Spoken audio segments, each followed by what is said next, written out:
Isles of Khrom is a Souls-like, a roguelike, a dark fantasy combat game. There is a live playtest. You can request access on Steam, the link is below. So this game is actually pretty amazing. There's a few issues, but let's go over the gameplay loop. Here is the hub area where you can upgrade your character. After each run you will get currency, and this is where you spend the currency on upgrading your character. You can also select your starter loadout from here.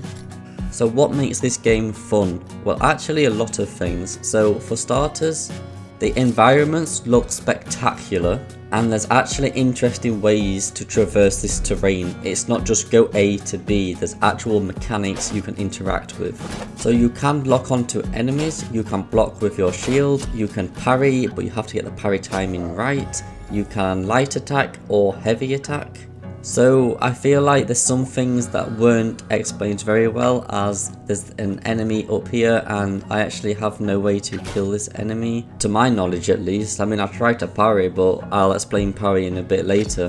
So every time you, I think, level up, you get an option of 3 cards which you can select, and they will all change your run somehow, some way, and they are really impactful options too.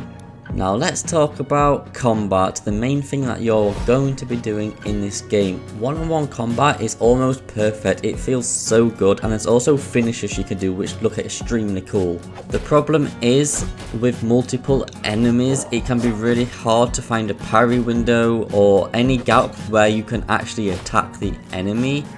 Now one of the enemies actually hits the other enemy here, and then they start to battle it out after they kill me. Like I said, there's many ways to traverse the terrain, and this makes the game interesting. This is also a mechanic.